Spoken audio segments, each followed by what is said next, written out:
Hey y'all, happy Monday. Thank you so much for clicking on my video. Today, we are finally going to get back into the recaps and reviews of With Love Meghan. We'll be picking up today with episodes 3, 4, and 5, as I promised, and with 6, 7, and 8 coming tomorrow. Now, this has probably been the most fun task y'all have put me on this channel. Like, sometimes y'all tell me, hey, Sharion, I want you to look at this, or I want you to recap this, or whatever. And I'm always happy to oblige. But as long as it's related to the royals, but especially these two. But this one, I asked last week, do y'all want me to continue the recaps? And it was a resounding yes. I don't think I saw one no or maybe or whatever. It was a resounding yes. We like talking about the show. Hey, I'm all for it.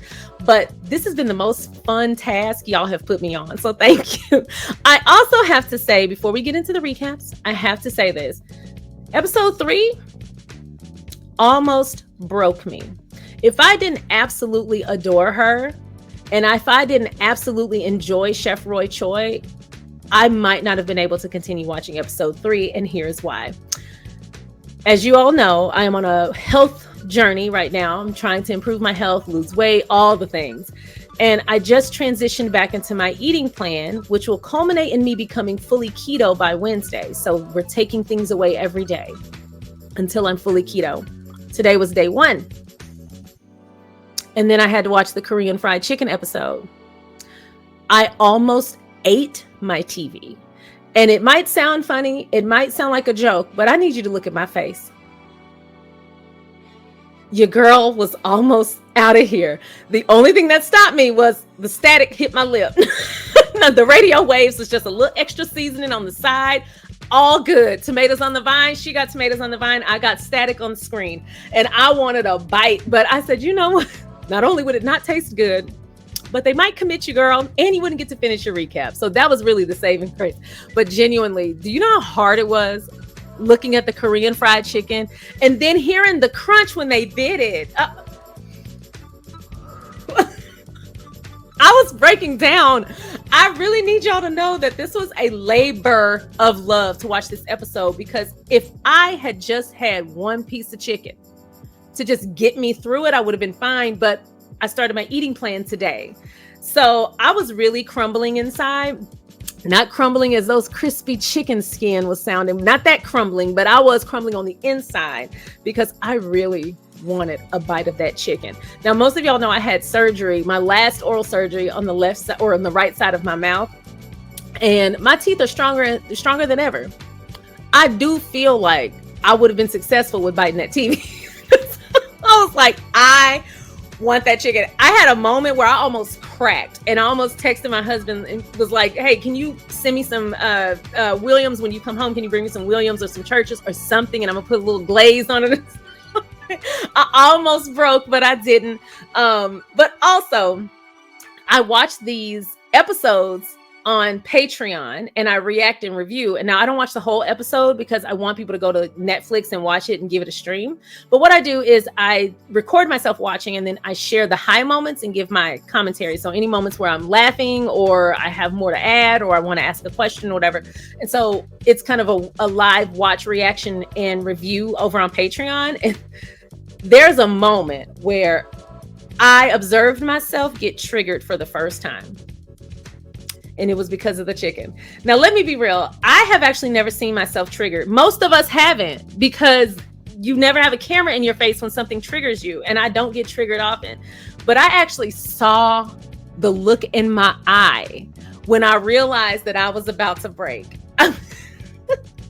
I looked like, you remember the movie Death Becomes Her? And when the work started to look bad, but it wouldn't wear all the way off, and she had the big eyebrows up here and their faces looked tight. Like, that happened to me. I look like The Mask. I was looking at that chicken, and there's a moment where my face goes from pleasantly happy and just interested, like, and slowly it morphed into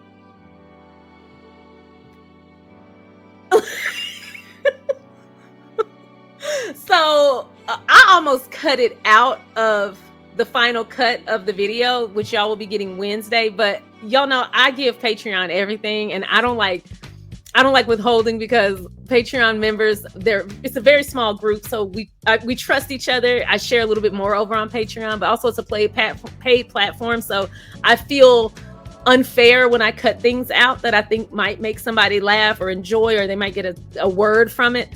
But I almost cut that out because I was so embarrassed. I got the worst secondhand embarrassment. That chicken nearly lost my mind. Hey, but it was kind of worth it. So I managed to get through episode 3, and that was truly a labor of love because I almost broke. So I hope that you guys know that I did this for you. And I hope you give me the praise and the love and the congratulations and the thanks and all the positive energy, because I had to be strong, but I was almost out of here. And I'm still not out of the woods. Still. So anyway, we're going to recap episodes 3, 4, and 5 of With Love, Meghan. So let's get started.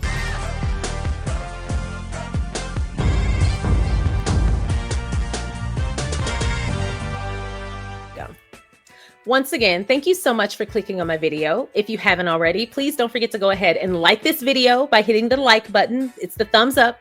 It's free. Please don't forget to go ahead and hit the subscribe button. It's also free. And this just in, I can see you through your webcam, through your TVs, wherever you're watching this, through your phone. If you don't subscribe, I see you. And slowly but surely, it breaks my heart when you don't hit subscribe. I can see you, and every time it just makes me cry. So hopefully you hit that subscribe button. Just kidding. I'm not that IT savvy. I wouldn't even be able to know how to do that. But no, please subscribe, and please don't forget to share so that more people can find us. I meant to recommit to my goal of 50,000 subscribers by the end of the year. I keep forgetting to talk about that. We have so much to discuss. So hopefully you guys can share and bring more people over here. And please don't forget to comment along the way. I love reading you guys' comments after they've been vetted by our lovely team of people who vet my comments and emails. They've been doing a wonderful job. So thank you guys for communicating with us and making this a safe space to communicate. And I hope you guys have been enjoying the dialogue. So we're going to get started with episode 3 of With Love, Meghan, 2 Kids from LA. Episode 3, 2 Kids from LA. The guest was Chef Roy Choi, which I was really excited about seeing him on this show. When I found out he was going to be a guest, I was really excited to get to that episode. I don't know much about Korean cuisine, so I'm always really intrigued by something that I'm not that exposed to. I just love accumulating knowledge or having new experiences and learning something new. And so I was really excited about what he would offer, and I got that and so much more. First of all, the 2 of them seemed like old friends, but this was the first time they'd ever met. And then he said he was a fan of hers. And I said, what? Chef Roy Choi is a squatty. Welcome to the group. Welcome to the club. But no, I really enjoyed their dynamic. They both bounced off of each other. They were both very funny, very entertaining. Meghan is already really witty, but so is Chef Roy Choi. And he also has a comedic timing or a comedic cadence to his words. So the way that to his speech, so the way that he narrates stories or tells stories is entertaining, even if he's talking about something simple. He just has a real funny way and an interesting way of narrating and delivering information. So I really enjoyed this episode. Now, the cuisine cooked in this episode nearly broke me, like I said, but it didn't just start with the Korean fried chicken. It actually started with the donuts. So they made donuts. Meghan made donuts before Chef Roy Choi got there. They made Korean fried chicken. They made matcha. They pickled strawberries, daikon, peppers, and carrots. They made a crudité platter, which Meghan came to the defense of the crudité platter. Sorry, y'all can hear my dog bark. Sorry, we just gonna keep it pushing. The crudité platter, Chef Roy Choi. I love the fact that as soon as Chef Roy Choi said he didn't like crudité platter, she was like, bet. She was on a mission to change his mind, and I believe she succeeded. And they also made kimchi. Now, in every other episode, we typically have an activity. So they'll do an activity like going to the flower shop, or they'll make something or make candles, etc. This episode, the only activity was getting veggies and fruits from the garden, because they spent the whole episode cooking. Almost every dish had several steps. Almost every dish had several ingredients. There was a lot of steps that spanned that day. There was a lot of prep work that Meghan had to do prior to. And every dish took some time, a lot of time, a lot of care, a lot of positive energy. Like they were just sticking with it, because some of those steps, I'm like, oh, that's where they would have lost me. We don't have an activity, but the only activity we had was the gardening. They had a huge feast at the end. There was so much food, and all of it looked amazing. It looked so good. So some of the notable moments from this episode, there were plenty. So I kind of had to whittle this list down. The first notable moment, for people who are not from California, did you know Los Angeles was the donut capital of the world? Did y'all know that? That's not something I knew. I had no idea. So that was interesting to me. I also saw Meghan share about how she fell in love with gardening as a kid, and she fell in love with gardening at school. And that's one of the reasons why I advocate for children trying out different things, exploring different interests, learning new skills, being entertained by different things, using their imagination, getting outside, doing things outdoors. It is such a benefit to children, and they take so much of that with them. It feeds their curiosity. And it takes so much with them into adulthood. And look at all of the really cool skills and information that Meghan shared that she acquired as a child and in some of her first jobs. So I thought that was really interesting that gardening came to her as a kid. Another notable moment, I did not know that the whole no MSG movement was based in racism. Did you guys know that? That was news to me. And I'm really glad that he shared that. And even when he was hesitant to share, Meghan was like, no, it's fine. She's she's a very open advocate. Like, she doesn't just advocate for communities that she's a part of. She advocates for everyone. And I love that she opened the floor for him to share that, and she made it a safe space for him to share that. She didn't judge him. And I appreciated that, because that was actually something I did not know. I had no idea. So that was new information to me. And I have been researching all about that ever since I watched this episode earlier today. So that was really interesting. My favorite funny moments from the episode, again, the whole episode was funny. I had to really whittle it down. So first, when Meghan was making the chicken stock, she was prepping the day before, and he had sent her instructions. And so she was following them to the T, and she was sharing, like, when I make my stock, I just throw everything in there, but I want to make sure I get this right. So she was really following it to the T. And afterwards she goes, he put his stock in this stock. I like that little one line. I thought that was funny. Another one was when Chef Roy Choi and Meghan were talking about cleaning up as they go, and then cleaning up after themselves in other situations, like when they leave hotel rooms and stuff like that, which, yes, you always clean up after yourself everywhere. And Meghan said she imagines her mom and grandma asking her, where's your home training, if she weren't to do that. And I agree. That's some stuff that you are taught as a kid. You should clean up after yourself. And a lot of people are very inconsiderate. Now, there are some restaurants that not restaurants, but like little eateries, like fast food places, whatever, where they don't leave their trash cans out. I know Wingstop is one of those places, like they don't put trash cans out, so you can't throw away your stuff. But when there is a trash can out, dump your tray, dump your food, dump your basket, whatever it is, like clear the table. You don't have to wipe it down, but clear the table. It is such a weird thing to walk past just these tables with piled on crap on it, and I'm like, you have two hands, use them. Anyway, so yes, I'm a huge advocate for cleaning up your space and being mannerable. I mean, I think that's just consideration for your environment, but it's also a show of self-respect. When you consider everyone else and you consider the community that you keep or the environment that you occupy, you're showing your own self-respect as well by conducting yourself in that way. I remember my grandma used to say, her philosophy on keeping the house clean, she believed in straightening up every day and then deep cleaning on the weekends. And I remember her saying, I don't care how good your hygiene habits are, you are only as clean as your space. So you could bathe all day, but if you have a dirty house, you're doing it for nothing. You need to clean up the house. And I completely agree.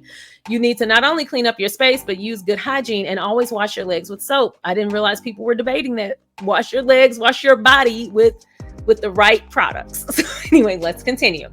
I really enjoyed the little notes about Princess Lilibet in this episode. We find out that Princess Lilibet dances when she likes the taste of something. And girl, me too. And I even asked on Patreon, I was like, she might be one of my nieces, because yes, we have that in common, because I really will bust a good shoulder groove when something tastes good. I loved the moment of Chef Roy Choi talking about the fact that because he cooks all day, he doesn't cook when he goes home, or he rarely cooks. He said, tasting your own food all day and then cooking at the end of the night is like French kissing yourself. Good to know, because that is not something I ever would have found out. So thanks, Chef. And then my last but favorite funny moment from the episode was when they were about to wait on the chicken, and Meghan says, "I'm sorry, did you just say we should pop a bottle?" "Yes, Chef." You know what it reminded me of? This movie called The Menu, where every time the head chef makes he dictates something to be done, everybody's, "Yes, Chef." Usually, from what I've observed, I'm no chef, so I don't know. But from what I've observed, usually the only person who says "Yes, Chef" is the person he's talking to. But anytime he said anything, everyone, "Yes, Chef." And that is exactly where my mind went when I saw that scene. That was very funny. Overall, episode 3 is actually my favorite episode of season 1. Hands down. I really enjoyed every episode. I took something away from every episode, but genuinely, this episode was just something about it was just hitting a little different for me. And I think it's because the food in this episode was like elevated versions of food I've had before or tried before, but now I'm interested in trying their versions or their style of food. I don't know if I'll be able to do the Korean fried chicken because it's so many steps, but if I ever do, I will let y'all know. Now, before we move on to the episode 4 recap, have you guys made anything from this episode? Or even 1 through 3 so far? Have y'all made anything that we've seen so far on the show? And do you plan to make it? The next episode we're going to recap is episode 4. It's titled Love is in the Details. The guest on this episode was Delfina Figueres. Nacho Figueres' second wife, because we all know that Church Nelly is Nacho Figueres' first wife, even if he doesn't know it yet. Like, I literally cannot see that man and not think of Church Nelly's comments in the live chat. She kills me. That and the moonshine takes me out every time. But we got to watch the other woman, Delfina Figueres. This was such a sweet and endearing episode. They had such a beautiful connection. It's very clear that they're really close friends. They have a very tight bond. And there are several things that Delfina said in this episode that I want to share. We'll get there. So the cuisine cooked in this episode was the sun tea. I've seen a lot of y'all make the sun tea. That is so cool. Meghan made dog biscuits for Nina and Guy. And I love that she called Guy her beloved. That was very sweet. I too understand how she feels about her dog. I've had my Schnauzer for 14 years and he is absolutely my beloved. When she talked about him being spoiled and he knows he can have whatever he wants, I'm like, okay, see, we see each other. Somebody else has been in the struggle, but it is an absolute struggle of love. I sometimes feel like I work for Romeo and I'm afraid to not give him whatever he asks for. I don't know what happens when the shoe drops on the other foot. I've never tried. I don't even bother with it. What do you need? I got you. He is a very, very special boy. So I definitely related to that. I thought that was very sweet. They also made raspberry preserves, focaccia bread, charcuterie, garden pasta, and mate. And I enjoyed learning more about mate. I'd never heard of it before. And when she said that eventually you just get used to it, it's more so about the ritual and sharing it with community, but also eventually you get used to the taste and then you crave it. Is that the same way people feel about Earl Grey? Because I know people who swear by Earl Grey and I tried it and it just tastes terrible to me. Maybe my palate is just not refined. I hated the taste, the smell, everything about it. And I like tea, but Earl Grey, I just can't do it. And everyone's like, oh, well, just keep trying. Eventually you'll like it. And I'm like, that's just not how my mouth works. So I don't know. But is that the same kind of energy? Is that why people like Earl Grey? Is it better on the other side? Y'all let me know. The 2 activities that Meghan engaged in this episode was, first, they went on a hike. And then we got to see Meghan make lavender towels. I'd never even considered this. It's just very small ways to enhance your day-to-day because most people have towels, and lavender is not expensive and everybody got water, I'm assuming. So it's very easy to make lavender towels. And I think this is something I'm going to try at some point because I go work out every day. every day I work out, and it would be nice to come home and while I'm cooling down to have a very, very cold towel and also have that scent to relax me and take me out of like high stress activity, because when I'm working out, I'm gunning it. I'm like in beast mode. So transitioning back to a relaxed state takes a minute. Usually that's when I cook and clean up and prep my dinner for later and stuff like that. I use the energy. But winding down will probably be a lot sweeter, or at least it would smell better by wearing the lavender towel or using the lavender towel to cool off. I thought that was a very cool thing. So notable moments from this episode. Archie made sun tea. Well, we didn't see him, but Meghan talks about sun tea and where she got it from, but also that Archie makes it at home. I thought that was sweet. I really, really, really enjoyed that she took time to have a monologue about Guy. Guy has been in every episode. We are learning more about Guy. I really enjoyed that she monologued about him and the impact he has had on her life and how much she loves him. I can definitely relate. And another notable moment, I really like that Delphina said she was very happy to go on the hike because it was great to see Meghan being happy. And she even says, "This is the face I like to see on M." What a good friend. Delphina seems like a very, very good friend. She seems like a sweetheart. I hope she enjoyed that focaccia bread because she worked hard for it. Some funny moments from this episode. Meghan used to drink sun tea out of mason jars and old spaghetti sauce jars. A woman after my own heart. I said, you know what? I can dig it. My grandma will not throw away anything, any kind of container. And I've caught myself doing that. And you have to stop. Next thing I find out, Meghan gonna say she has a Folgers can of other chicken grease that she's used already, or fish grease, and they're gonna reuse it.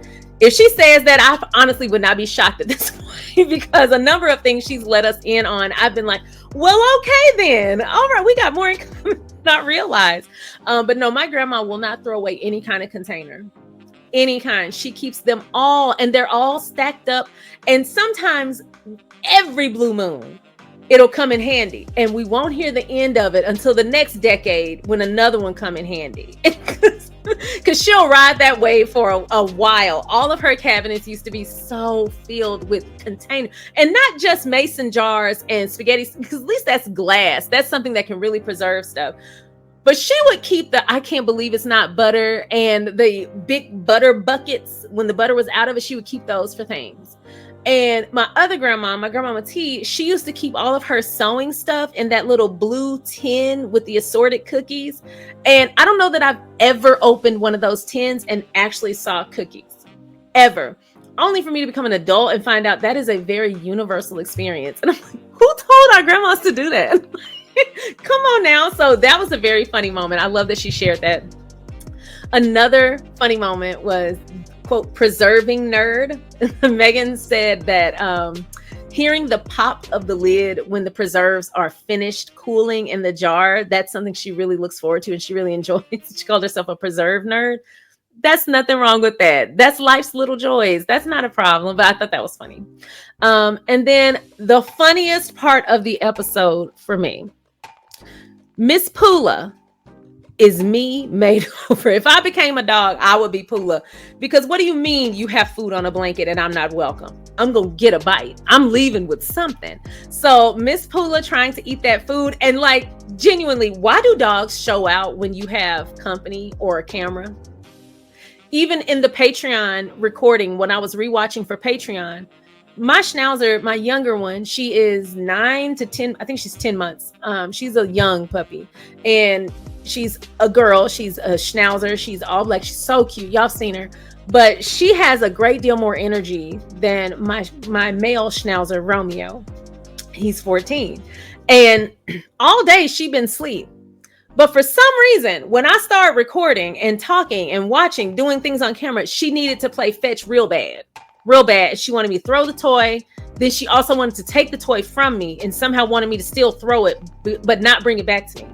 Then she would bring it back to me and then scratch my arm until I threw it. All of this is on camera. She didn't want anything to do with me before the camera came on. But suddenly when the camera's on, she got a lot to prove. So I had to play fetch. I had to play tug of war with one arm and recap with the other. And Patreon, y'all will see it on Wednesday.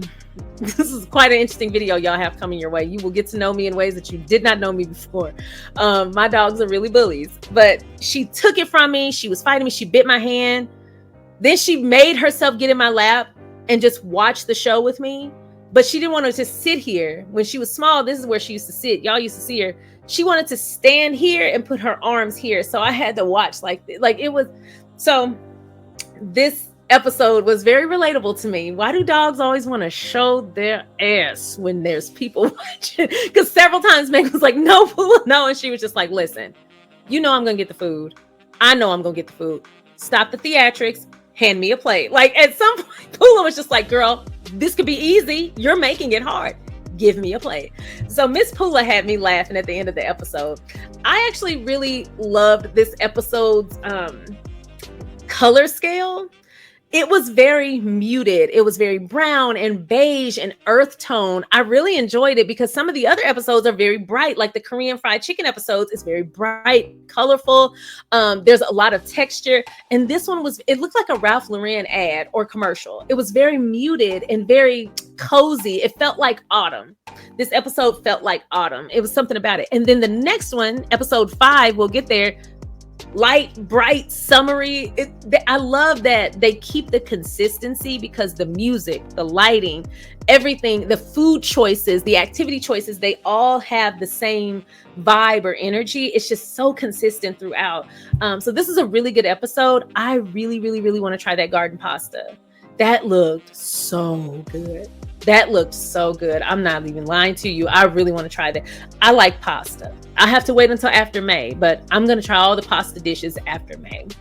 So let's get to episode 5.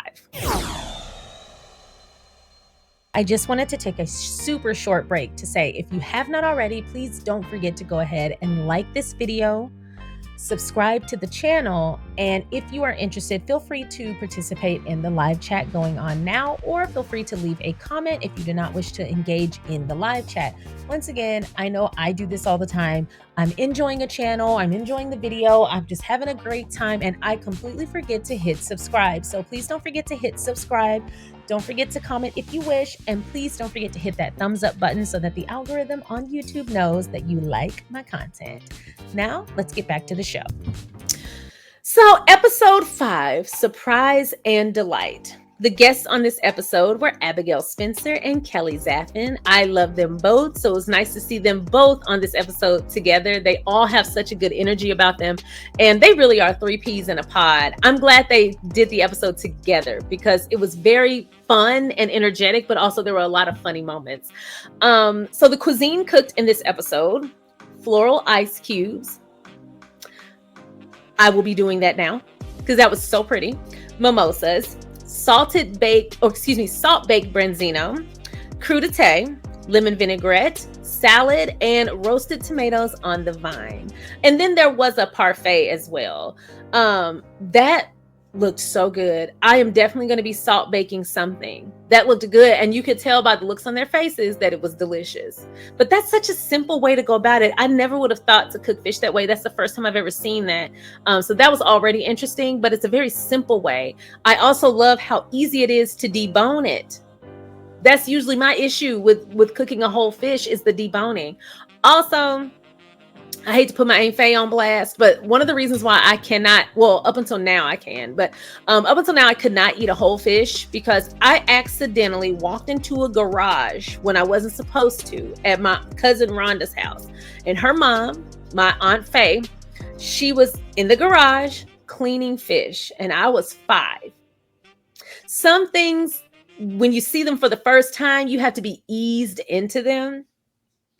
And I walked out and saw this, the chop and the spill. I did not eat fish until I was 11. Hell no. Like, are you kidding me? And it doesn't help that she unnecessarily chopped it real hard, just extra hard. My Aunt Faye was funny. And the head went flying. And when it landed, it was just at me. I was just like, oh my God, I'm traumatized. Like, genuinely, the way I reacted, you would have genuinely thought I was on Saw. I freaked out. Here's the worst part. When I screamed and was like, oh my God. always been country and strange. But when I screamed, I was like, oh my God, why did my Aunt Faye laugh? She didn't say, no, come here, sweetie, let me show you what I'm doing. Like, no, she not only laughed, but she had a cigarette hanging out her mouth. So she couldn't really say too much. So she had to, like, you know, when you hold the cigarette still, I can't do it, but all my aunties do it. When they hold the cigarette and they got the mouth, and she, that girl's scared. Cigarette just hanging here, just ash going everywhere. And I'm freaking out. And then I ran in the house and Rhonda called me. She's like, what's wrong with you? What happened? And I was like, Aunt Faye. And she's like, oh, she cleaning them fish. Nobody had compassion for me. Nobody. Everybody laughed at me. So I didn't eat fish until I was 11. Now, I will say one more thing about my Aunt Faye. She was a wonderful woman. She introduced me to the best way to make a peanut butter sandwich. I make it that way to this day. She is a godsend. So anyway, let's continue. Now that saltfish did look good. So I might have to get over the way I saw that head land in the corner of Rhonda's garage. I have to get over that because I want to make this fish. Now, the activities they partook in this episode, Meghan picks flowers at the flower shop. I liked seeing how she went through the process, like telling a story, what colors to pick, why she picked those colors, how she wanted them to display. I really enjoyed that because I am not a person who gets adventurous with stuff like that. And it would be nice to add a little color to the house, especially when people are coming over. But I usually don't have people over. We meet out. People don't come in, especially since I have 2 dogs. People are like, girl, no, you let your dogs on the couch. I would sign everything over to my dog in a will if they wanted me to. My dogs have free reign. This is their house. I live with them. But it would be nice to decorate or like do up the table when I'm having guests. So I really paid close attention to this. Also, I have a habit of leaning into just white florals. Even though peonies are my favorite flower now, sunflowers and peonies are my favorite, I have gotten into a habit of I only like white florals, white roses, tulips, etc. And I'm trying to get out of that because there's just nothing like a nice crisp white bouquet sitting in the middle of a table, especially when you have chinoiserie. But something that I loved was that they had the chinoiserie next to the pink centerpiece, the floral centerpiece, and I actually liked how that looked. So next time I have a centerpiece, I am going to try to incorporate a little more color. This episode showed me that it would be fun to kind of get out of my box a little bit. But also the other activity was how to decorate with flowers, like how to create the centerpiece, how to cut the flower, how to remove thorns. I've never seen thorns removed that way, and now it feels obvious. Like, why haven't I been removing thorns that way? Why have I been cutting one by one? I don't know. Work smarter, not harder. So I learned something new in this episode. Notable moments from the episode. I enjoyed hearing Meghan share how she picks her flowers and how she wants to tell the story. I thought that was really cool. I enjoyed learning a little bit about Princess Lilibet. She likes the color pink. And she made up a song to clean up as you go. And it's clean as you go. A lyricist, a queen, give her her Grammys. I also enjoyed Guy's monologue. And I also enjoyed hearing that he has a lot of stories to tell. That's very sweet. He seems like he has lived a full life. What a precious boy. I also enjoyed hearing the story about Archie catching the fish on family vacation, and then they ate that fish. That is a big confidence booster. I like that when kids are able to participate in things, they definitely build confidence and competence, and they grow in their skill level. But imagine as a very little boy catching the fish that fed your family. That's a big deal, especially to kids. I've actually noticed that Harry and Meghan both engage their kids in like their day-to-day, their chores, their tasks. Not only does it teach their children, but it builds their confidence. It makes them proud of themselves. We heard something similar when Princess Lilibet not only picked the strawberries, but she made the preserves. She's very proud of herself. That's great. That's a great way for kids to build skill. And also it teaches kids to learn to do a process. It is very tough to be an adult and not know how to follow a process step by step by step. My dad used to always say, you can't skip a rung on the ladder. If you don't get it now, you're going to get it on the back end. It's going to be way worse, way harder. Do it the right way the first time. Y'all also have heard me repeat Brother Foster from college, my chapel teacher, my Bible study teacher. Brother Foster used to always say, do all things decently and in order. 1 Corinthians 14:40. Do for all things decently and in order. You have to know how to do things step by step. If you change the steps later, fine. If you optimize efficiency, fine. But when you are learning a process, do that process full out every time, high quality work, and follow through. And teaching children to do that young creates a habit in them as they grow older. I also love the quote, how you do anything is how you do everything. That is so true. People who are meticulous, people who put care into the things that they do, people who do quality work, they follow through, they're dependable, resilient, etc.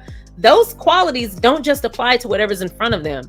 That's who they are. So learning that young helps them to be very well-rounded adults who are dependable and follow through, but also extremely self-sufficient. And it all started with a little fish and some preserves. So that's just a word. It helps. I also enjoy learning that Harry is a great cook. Surprise, surprise. I don't know why I didn't have an opinion one way or the other. I never gave you much thought, but I think that's so interesting that he's a good cook and that he's probably learning from Meghan because she seems to cook a lot. So that's interesting. I will say it's nothing like a man that can cook. Something that I always talk about is how well my husband grills. He is the only person I've ever dated and ever been with. I've only been married to him, but the only person I've ever been paired up with that can grill. The only people I will eat their food off the grill is my granddaddy and my Uncle Perry and my dad. My dad can grill a steak, but my granddaddy and my Uncle Perry, they're big smoker down under the tree on 8th Street. If I don't see that big waft of smoke going into the ozone layer, I'm not eating the meat off that grill. That smoker is not going to see my face. And 10 extra points for Gryffindor if the smoker is made out of something crude and obscene, like an old refrigerator or a lawnmower. People be making smokers out of everything. I've seen a semi-buggy smoker, and I'm like, wait, it's got holes in it. Like, I don't understand. But if the smoker is made out of something crude and strange, that meat about to be good and tender. Trust me. But when I met my husband, he was the only person I've ever eaten their food off the grill that wasn't my granddaddy or my uncle. And it was actually good. And he's one of the best. So it's really nice to be married to somebody who can also cook. He's also really mean with the greens. He can make a good pot of greens. And oxtails. I forgot about that too. Yeah, he's good with it. Yeah, my husband can cook too then. I wonder what Harry cooks because she said he likes fried chicken, but she didn't say that that's something that he made. She actually said she's never made fried chicken solo.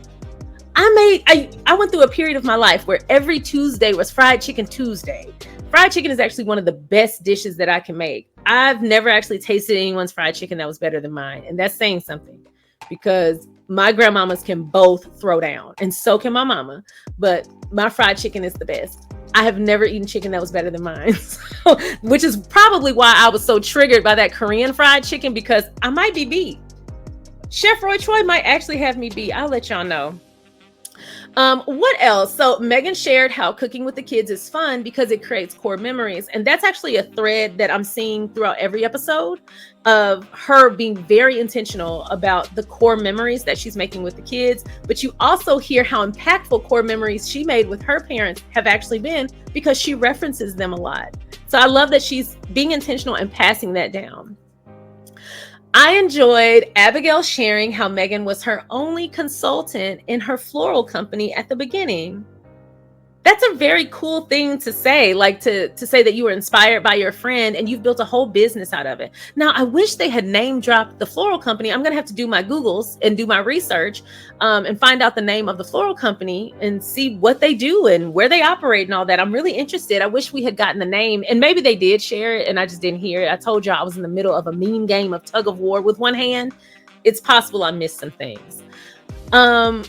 Very subtle, quick moment. Meghan is a hot sauce advocate. She loves spicy things and hot sauce. Now, I like Louisiana hot sauce. That's pretty much it. And I only like it on my fried chicken and my popcorn. I really don't eat hot sauce on anything else. But do y'all eat hot sauce?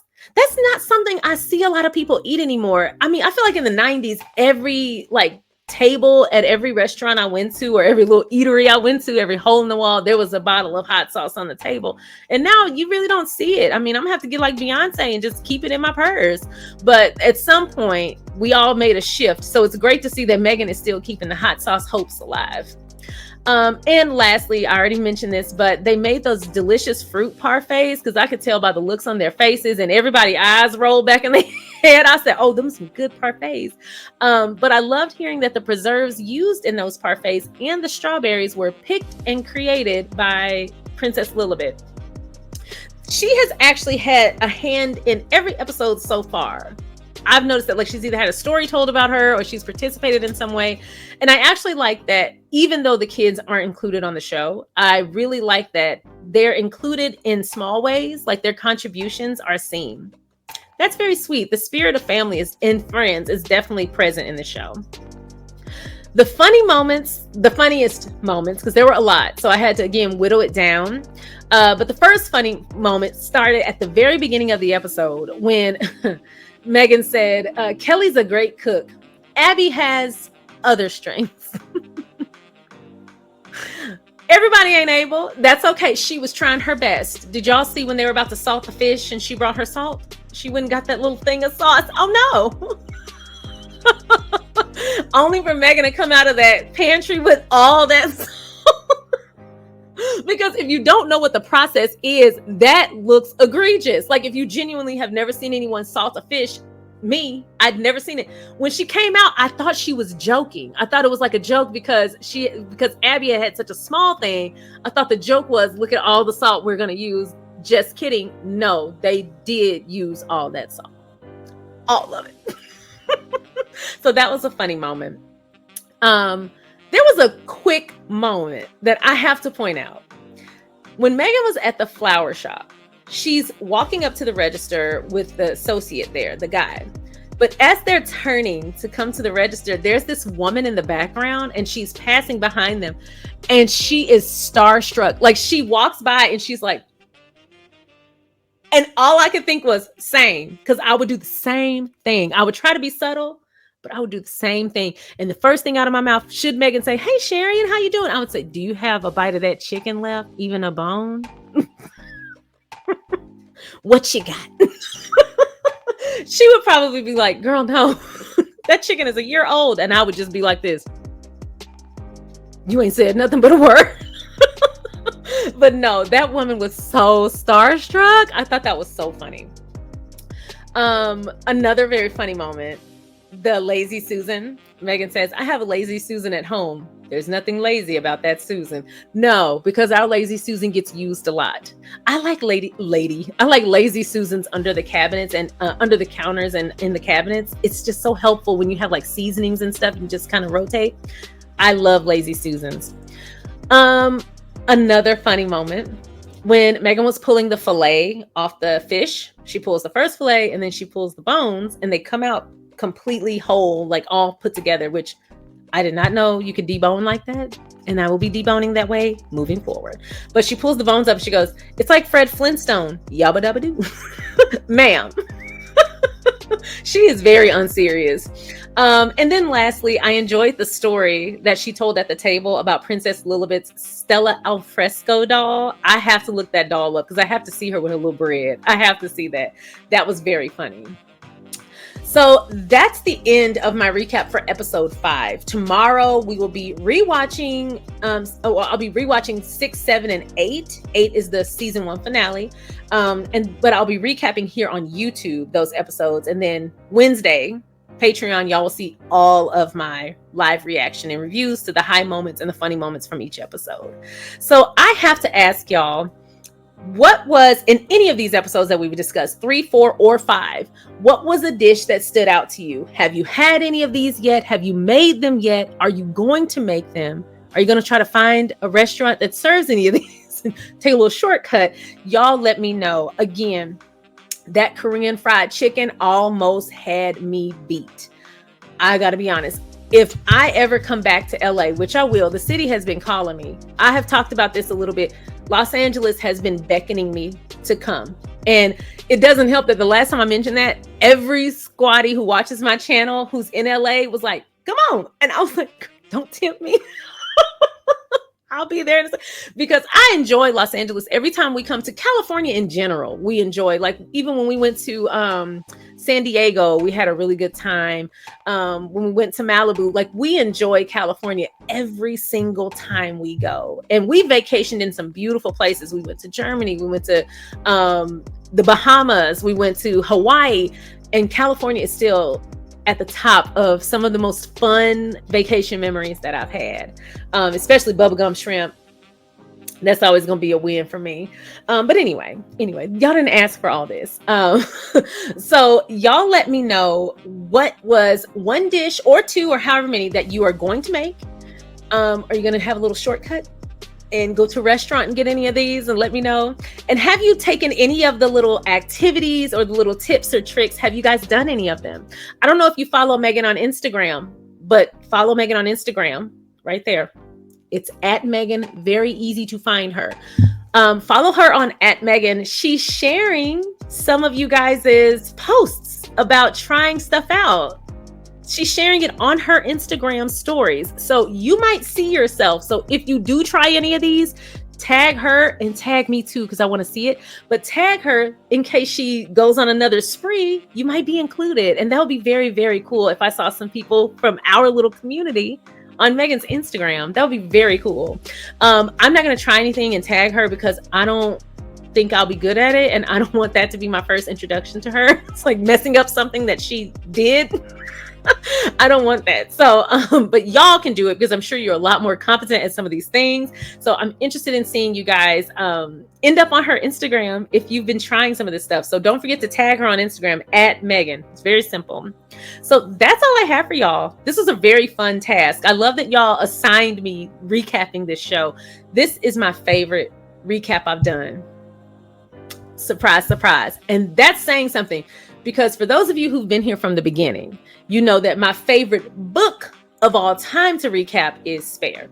I enjoy recapping Spare. That was a good time. I feel like the dialogue we had about that, we got to dissect a lot. There were a lot of heartbreaking moments. That was kind of tough, but there were so many funny moments. Todger Tales is still one of the top memories I've had of YouTube, my time on YouTube. That's one of the most funniest moments we've had, is the Todger Tales from Spare.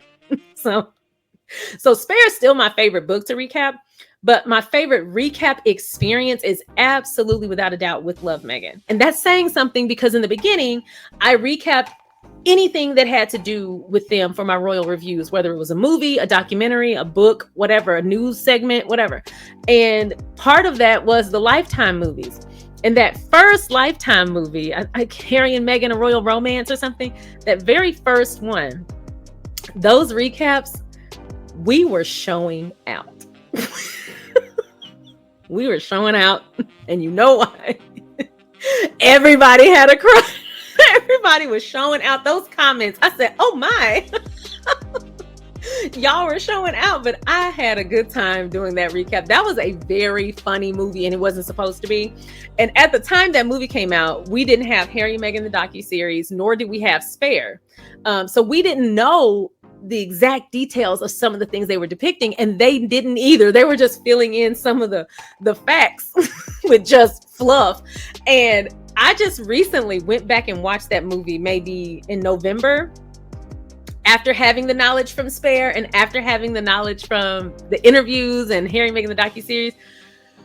I would say roughly 85% of that movie is just wrong. Like, I think the thing they got right was Harry and Meghan's names. I think that was it. And I don't even think they recognize that Meghan's first name is actually Rachel. So they still get 10 points taken off for Gryffindor for that. They didn't even acknowledge it. And they even had a moment where they tried to allege that Queen Elizabeth took Meghan to look at a photo or a portrait of Queen Charlotte and was like, I'm mixed race too. And oh my God, when I tell you I cackled at that, I was just like, please, enough already. I cannot take this. Like, she did not do that. Now, again, we've talked about Queen Charlotte on this channel. We've talked a lot about all of that. But Queen Elizabeth did not call herself mixed race. And I was really angry at Lifetime for making that allegation because, ma'am, you were trying to make her way more progressive than she actually was. Now, she was a big fan of Meghan, but I don't think Queen Elizabeth called herself mixed race. And they even showed their first meeting as being way different than it actually went down. But hearing about their actual first meeting from Harry and Meghan, the docuseries, I would have preferred to see that depicted. But again, that wasn't common knowledge at the time. So if anybody ever actually depicts their story, which I'm sure it will at some point, but if there's ever like a real big budget biopic of them, which I hope, if there's ever a big budget biopic of them, I can't wait to see that depicted of Meghan doing that curtsy for the first because same. I would also struggle, but it's great that she put her all into it, because the first time we saw her curtsy at that Christmas, at the church day on Christmas Day at church, that curtsy was flawless. And then we saw her at the Queen's funeral procession, the best curtsy, bow, what have you, of anyone. Deep respect. Deep respect. And I loved seeing that. I absolutely loved seeing that. That was a great show of respect and honor. And it seems like they had a really good relationship. Everything that we've ever heard about Queen Elizabeth and Meghan, like spending time together, it seemed like Queen Elizabeth absolutely adored her.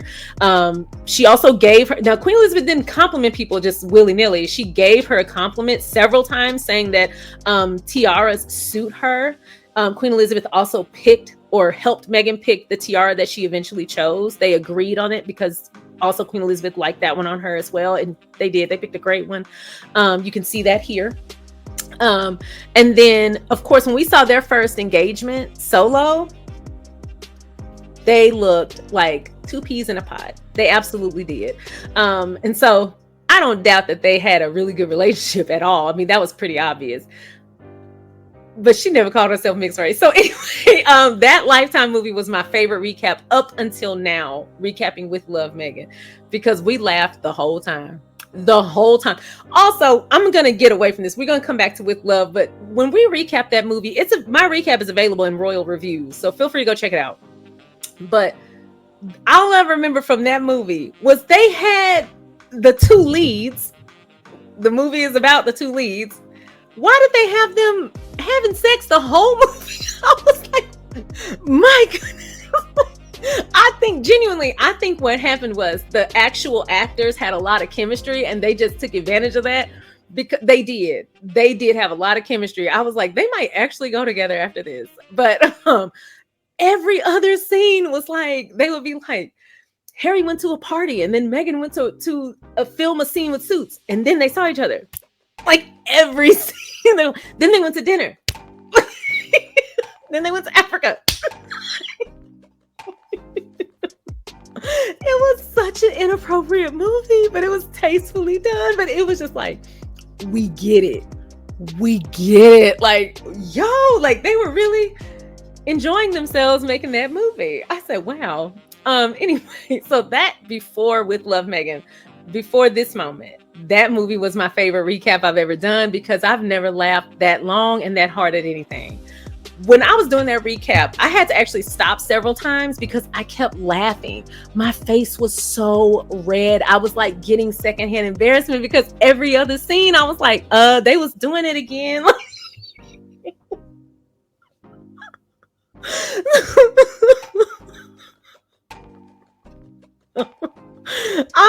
Anyway, and I noticed it again when I rewatched it in November. It just came on. It just streamed because I was watching something else on Lifetime, and then it came on right after. And I was like, oh, I'll rewatch this again, knowing what I know, and I'll try to point out all the stuff they got wrong, everything. After a while, I just stopped pointing. I was like, okay, let me just get this list, because it was going to be a video of me going back and being like, okay, we recapped this before. Here's all the things they got wrong. That video would have been 4 hours long, and the movie's only 90 minutes. So anyway, that was my favorite recap up until now. Now my favorite recap is With Love, Meghan. It's just such a feel-good show. It's easy on the psyche, but it's also still entertaining. Sometimes for me, I can't speak to anyone else, but for me, One thing I will say is whenever I want something easy on the psyche, it's kind of bland and not entertaining. So it's like I have to compromise. Like if I want something that's kind of easy on the psyche, easy on the eyes, easy on the noise and the colors and all that stuff, I either have to find something that's very boring or something that is all those things, but with a lot of action and entertainment. And so what I love about With Love Meghan is that it's funny, it's entertaining, it's enjoyable. There's a lot of really fun narration and dialogue. We learn a lot. It's enjoyable entertainment, but it doesn't clog the psyche because times are hard enough. I don't need my entertainment to stress me out. I don't want anything that triggers my anxiety. I don't want anything that puts me in fight or flight. I want things that feel good resonating in my household. I don't want anything that stresses me out. A couple of years ago, I was really into the Conjuring movies. I love scary movies, but I've had to kind of give those up. But I was really into scary movies, and I had the Conjuring playing just in the background because what kind of psycho just puts the Conjuring on for feel good TV? But I had the Conjuring playing. My house was never the same. I don't know what unleashed or what got triggered in them walls, and they were like, oh, she cooking, and like, oh, she welcomed us in. Look what she put on the TV. I don't know, but that house was weird ever since then. I was so relieved when we moved out. That house was so strange after that. We had lived there for like 5 months. It was perfect.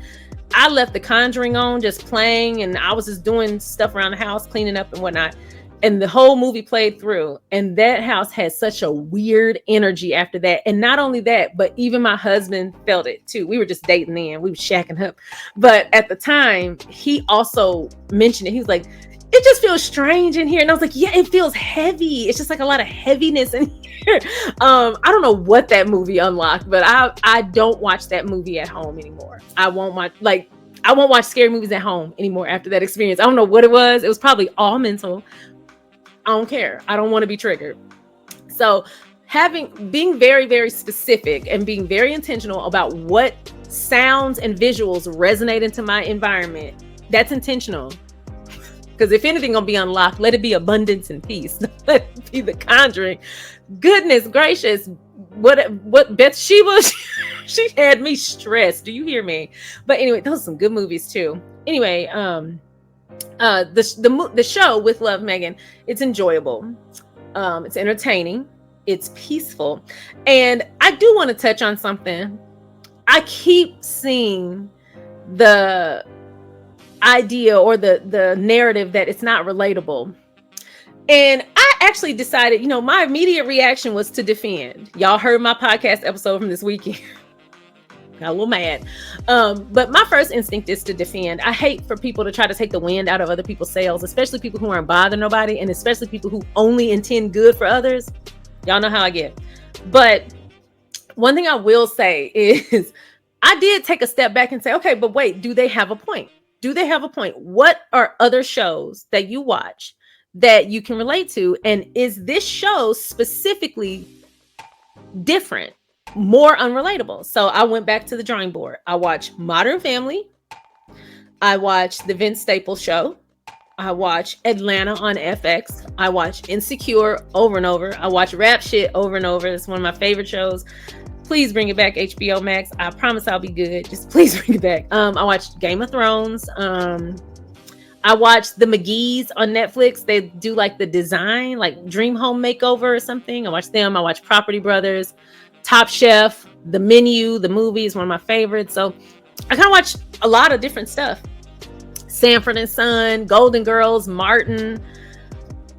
I watch a lot of stuff. I don't have a personal experience related to any of them. Not one. Let's start with Modern Family. I don't have a big white family. I don't. So there's that. I'm not a mom. I'm somebody's child, but I don't live with my parents anymore. I'm not in high school. I am in college, but I'm not college age. I returned in my senior years. But yeah, I can't relate to Modern Family, but I enjoy it. The McGee's, they redecorate houses. Very bright show, a little bit too bright. Netflix, bring it on down, but it's a little bright. I watch the McGee's. I enjoy the McGee's. They redecorate houses and all kind of stuff. I don't decorate homes. Like they on a design level, like they do design and reconstruction and stuff like that. I don't do that. I still watch it. I like The Menu. It's one of my favorite movies of all time. I'm not a chef, and I've never been to a restaurant where a chef tried to kill me. So there's that. Coolie High, my favorite movie of all time. I'm not a kid from Chicago. I don't have a basketball scholarship. It's not going to get me out of the hood. A gorilla has never thrown poop at my chest. So I can't relate to that. I've never been to a party where they belly rubbed. Nope. So I can't relate to that.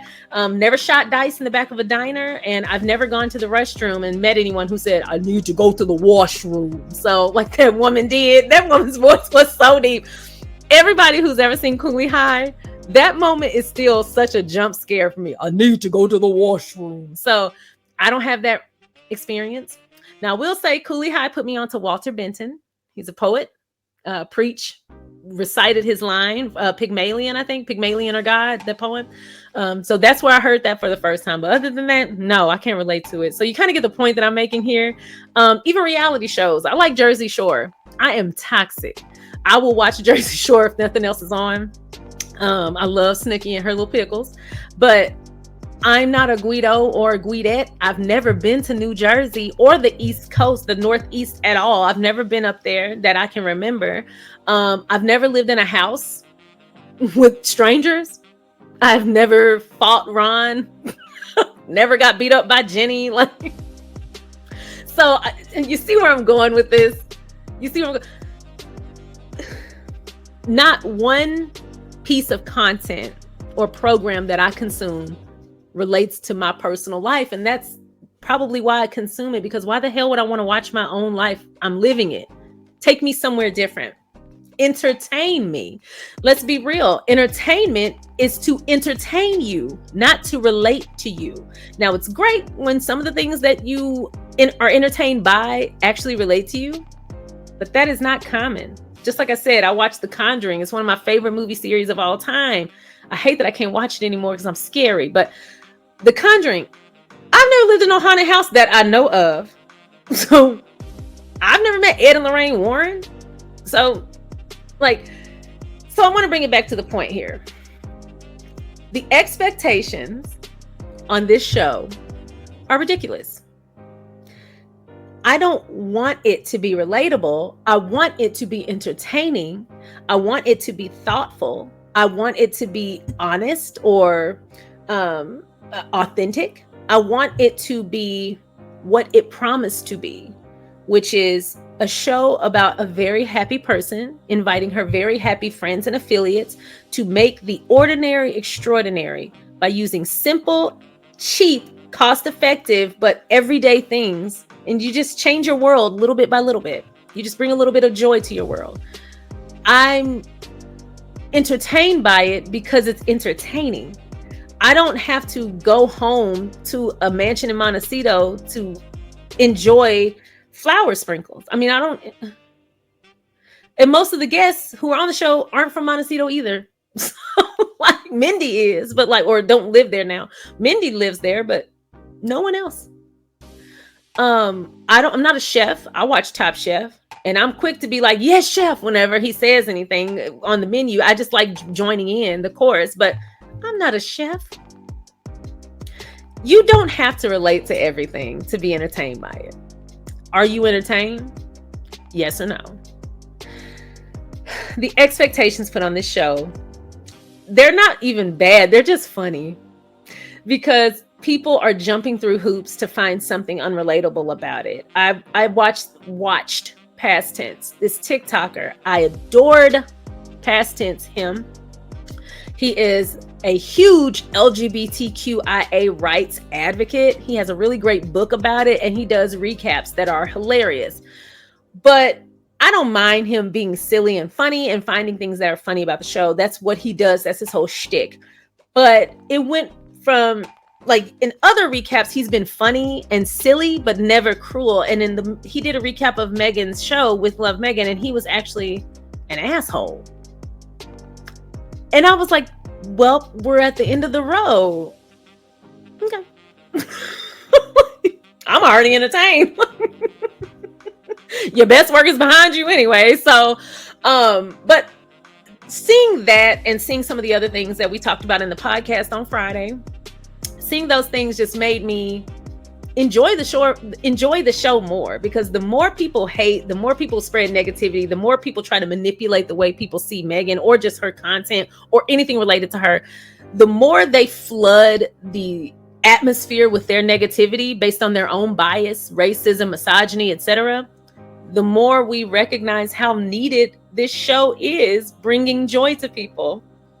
You're literally the reason this show is so needed. It would be entertaining regardless, but there's so much negativity in the world that shows that produce positivity, easy on the psyche, and entertain you and teach you something. Now is the best time we could have that. And the more people hate on her, the more people try to hurt her feelings or try to, change the way people see her, or the more people try to put her down or just spread negativity, the more you reinforce the fact that we need a show like that. Thank you for getting us seasons 3, 4, 5, 6, 7, because they're going to keep rolling out, because we do need positivity. We do need enjoyable entertainment, or as Tia and Tamara Mowry used to say, Tia and Tamara Mowry used to say, good, clean fun. Good, clean fun. It's a good show. I also appreciate that it's funny, but you can still watch it in a family setting. I hate when I'm watching something that feels safe and then it gets not safe real fast. I like to know ahead of time. And so I enjoy that this show is safe for all audiences. You can just kind of put it on and relax. That's why the show is great. It's entertaining, it's relaxing, it's calming, and it's just good. It's just good. So the more people spread negativity, the more I'm like, yeah, you have gotten on my nerves today. Why did you shade Meghan in your post? And I followed you all this time. I bought your book and you shaded Meghan. Now I have to end the road. Let me go watch With Love, Meghan, and put myself back in a good mood. On Saturday, when I read the article about Miss Ma'am, not going to say anything else about her, Miss Ma'am shade Meghan, lying on Meghan. Now, see, here's the thing. I don't make videos or posts or content when people shade Meghan, because that's just stupid. But when people lie on her, I absolutely debunk lies with receipts. Yep.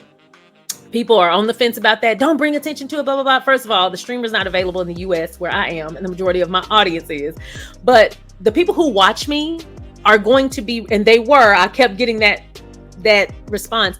The people who watch me were actually glad that I told them that lady said that and implied those lies about Meghan so that they would not support her show. And that is why I do that. Now, if you shade her, that's just stupid. That's a matter of opinion. You can be dumb if you want to. But the moment you lie or try to misrepresent or imply something awful about Meghan or Harry or anybody that I support, Beyonce too, the moment you lie, oh, those receipts are coming. And my audience was grateful for it, because I can tell you this, the people who would watch her after knowing that are not people who watch me. And my content is for my audience. I don't cater my content to people who don't like me or my content. I don't care what they think. So I say that to say, the more negativity that we encounter, the more I actually feel inclined to retreat back to this show and other shows that are like it, that just put me in a good mood. I'm glad she provided that for us. It's almost like a little safe haven. Like, the world is really scary and it can be really crappy sometimes. Come on back and watch me make some bacon. Sometimes you just want to make bacon. And then another aspect that we haven't even gotten into, and we don't have to keep going down this road, but another aspect of the show, in all cooking shows, actually, like most cooking shows that cook at home, not shows that are like in a professional kitchen, but like shows that feel like home. My grandmother passed when I was 14, and she was someone who I always met her in the kitchen. And the majority of my relationship with her was in the kitchen or on the couch with her flask. But when she was in the kitchen, I saw her the most of the time in the kitchen. And even if I wasn't hungry, just being in the presence of her, doing what she loved, she would be throwing down the smells and all that stuff. And my grandma was the type that she cooked all day. Like, she didn't just cook for the meal right now. She was prepping dinner. She was prepping whatever was needed for tomorrow. She was always bringing baked goods to like the fire department, the police department, to my granddaddy's church, to the people who worked at my granddaddy's church, as well as the congregation as a whole. Like, she fed the choir. Like, my grandma was always feeding people. And so I would see her in the kitchen or passing through. And I have learned that in my 30s, something that has made me feel a little bit more connected to her, or just a little bit more like she's not completely gone, is watching cooking shows. Watching and having that kitchen energy, that family energy. And it's kind of hard to find shows that give you like the family friend energy that feels authentic, especially if it's not fictional or scripted. It's kind of hard to recreate that. But watching cooking shows where it's an actual family or people who are sharing their life with you, it does make me feel a little bit less isolated. It makes me feel like I'm a little bit more connected to her, because that was always such a fun and enjoyable and a core memory for me, was seeing her in the kitchen. And so watching kitchen shows or cooking shows is like a comfort thing for me. It just is. It's like it's part of the things that make me feel comfortable. It's comfort content. And so the more people are negative, the more I see the value in shows, not only this show, but shows just like it. So by all means, hate if you must. Now, if you lie, you will be hearing from me. But if you're just hating, you can do that somewhere else. Stay in your playpen. You have no access here. We're vibrating too high. We're on a whole different frequency. So anyway, I had to share that because a lot of people reached out to me and were like, I genuinely had no idea that lie was circulating. And I fully plan to look that show up online. And I figured, because so was I. And I'm glad we're not supporting her or anyone else who puts them down or lies on them. No. I don't mind pulling back my support from people. I can fully recognize the benefit to your struggle or the benefit to your resilience in another aspect. But the moment you cross a line with me, it's gone. My support is gone. There's too many people out here to support, to be wasting my support on people who are unsupportive to other women. No. So anyway, I had to share that because that had me hot. I'm glad we got to talk about that on Saturday and got to put that to bed with receipts. So anyway, y'all let me know what you thought about these 3 episodes. Again, this is episode 3, 4, and 5. Have you made anything? Do you plan to make anything? Do you plan to go to a restaurant to try any of this stuff? Or have you attempted any of the little tricks and tips? Y'all let me know. Thank y'all so much for watching this video and this recap. I'm so excited to hear your thoughts. And I'm really excited to see some of the dishes that y'all have made. I have been stalking Meghan's stories, seeing her update with some of the things y'all have made so far, which is really cool. Really, I love that she's sharing that. Her and Daniel Martin are sharing on their Instagrams. So that's all I have. Thank you so much for watching. If you haven't already, please don't forget to go ahead and like, share, subscribe, and comment, and I will see y'all next time. Bye.